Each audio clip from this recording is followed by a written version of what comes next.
पर्यावरण शिक्षा में आज हम बिगड़ी भूमि के पुनः सुधारने यानी जो भूमि बिगड़ जाती हैं, खोदने पर मिट्टी निकालने पर जो भूमि बेकार हो जाती हैं उन्हें सुधारने तथा कृषि योग्य बनाने हेतु उपायों के बारे में जानेंगे। वेज टू इम्प्रूव और रिक्लेम द स्पॉइल्ड लैंड। विशेषज्ञों ने इस हेतु सुझाव दिए हैं कि उन्हें पहले कृत्रिम प्रकार से मिट्टी खाद के आवरण से युक्त कर इस रूप में लावें कि उस भूमि पर कोई चीज उगने की संभावना बने और फिर उनमें पहले भूमि सुधारने वाली फसलों को लगावें, तब आगे और अन्य वृक्ष झाड़ियां आदि लगावें। Experts have suggested for this that they should first be artificially covered with soil manure cover in such a way that there is a possibility of growing something on that land, and then plant crops that improve the land first, then further, and other trees, वसी etcetera. यानी तब कृषि कार्य सघन वृक्षावली, पानी संग्रह केंद्र या आमोद प्रमोद स्थल के रूप में उपयोग में लिया जा सकता है जो स्थान खनन से इतने खराब हो गए हों, यानी जो स्थान खनन से इतने खराब हो गए हों कि जगह उबड़ खाबड़ हो गई हो, तो वहां का लैंडस्केप तैयार कराकर उसमें स्विमिंग पूल, खेलने के स्थान व बाग बगीचे आदि लगाए जा सकते हैं।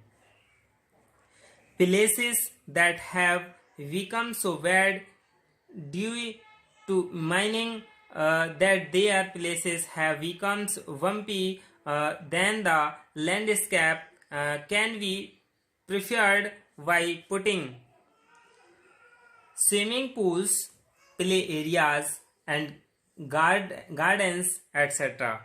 यानी ये सबसे अच्छी विधि है कि जब जमीन उबड़ खाबड़ हो जाए या खुदाई करने पर, खनन करने पर, तो उस भूमि का उपाय यानी स्विमिंग पूल बना दिया जाए या खेलने का स्थान बना दिया जाए, बाग बगीचे लगा दिए जाएं या आमोद प्रमोद का यानी आनंददायक कोई ऐसा स्थल बना दिया जाए जिससे कि वह भूमि उपजाऊ हो सके यानी उपयोगी हो सके। फिर है भूमि बहुत महत्वपूर्ण साधन है।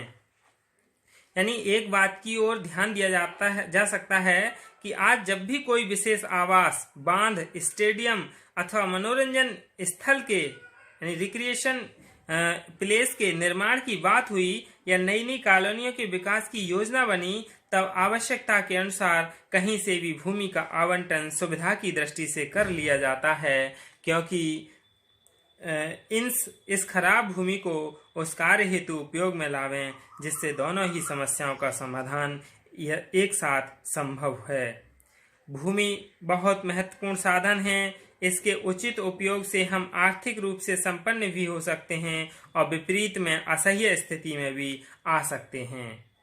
Land is a very important tool. Due to its proper use, we can also be financially prosperous, and in the opposite can become intolerant. यानी जो प्रत्येक मनुष्य के योगदान से ही देश की भावी स्थिति की अच्छी संभावनाएं बन सकती हैं। कहते हैं अच्छी भूमि अच्छा अन्न, अच्छा अन्न अच्छा मन। यानी कहा भी जाता है अच्छी भूमि अच्छा अन्न और अच्छा अन्न अच्छा मन।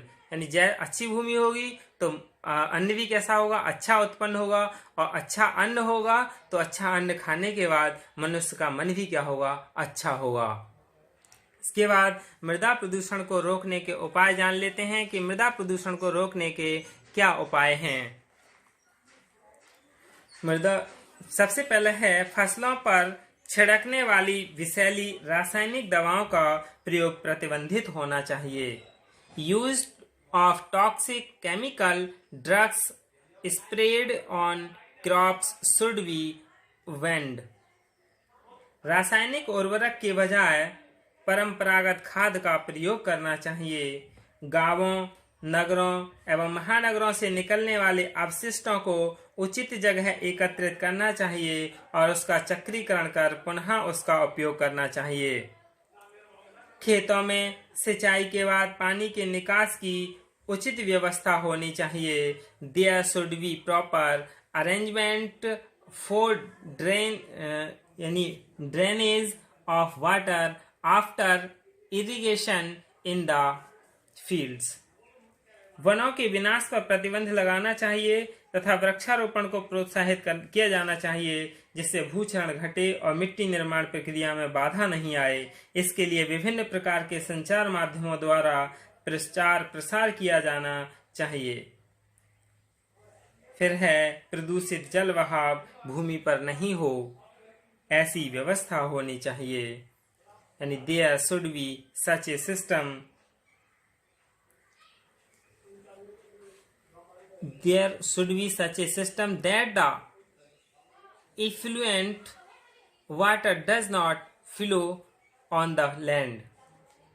ढालू भूमि पर सीढ़ीनुमा कृषि पद्धति अपनाने के लिए कृषकों को प्रोत्साहित करना चाहिए। यानी ज्यादा से ज्यादा लोगों में जन जागरूकता फैलानी चाहिए। उन्हें समझाना चाहिए कि भूमि पर्यावरण का आधार है। Public awareness should be spread among more and more people. They should explain that land is the basis of environment. जब यही आधार प्रदूषित हो जाएगा तो हम कहाँ जाएंगे? भूमि नहीं तो हमारा अस्तित्व नहीं। इसलिए इसे प्रदूषित होने से बचाना हमारा अहम कर्तव्य है। यानी यही क्या है, हमारा उद्देश्य है। जो बिगड़ी भूमि है उसको पुनः सुधारने और उसको कृषि योग्य बनाने के यही क्या हैं उपाय हैं। इसके बाद भूमि प्रदूषण का नियंत्रण भी किया जा सकता है। यानी भूमि पर अधिकांश प्रदूषण ठोस अपशिष्ट सॉलिड वेस्ट का होता है, जिसे हटाकर दूसरे स्थान पर ले जाने में समय, श्रम और धन तीनों का व्यय होता है। इसलिए इसका कोई विकल्प नहीं है। तो वैसे 3 चरण में बांटा जाता है। अपशिष्ट का संग्रहण, कलेक्शन ऑफ वेस्ट, और अपशिष्ट का निस्तारण यानी डिस्पोजल ऑफ वेस्ट, संसाधनों की पुनः प्राप्ति यानी रिकवरी ऑफ रिसोर्सेज। तीसरे चरण का जो है अपशिष्ट का नाम पुनः चक्रांकित, रिसाइकिल किया जा सके तो यह सर्वोत्तम है। क्योंकि एक बार मान लो जैसे किसी प्लास्टिक का उपयोग कर लिया और फिर उसी प्लास्टिक का दोबारा से उपयोग किया जा सके, यानी रीयूज किया जा सके, रिकवरी और रीयूज किया जा सके, तो इससे क्या है, भूमि प्रदूषण का नियंत्रण किया जा सकता है। यानी भूमि प्रदूषण कम होगा और मृदा प्रदूषण रोकने में नगर और महानगरों की भी भूमिका होगी यदि ये लोग भी भूमि प्रदूषण को होने से रोकें। तो यही क्या है, भूमि प्रदूषण यानी बिगड़ी भूमि के पुनः सुधारने अथवा कृषि योग्य बनाने के उपाय हैं। धन्यवाद।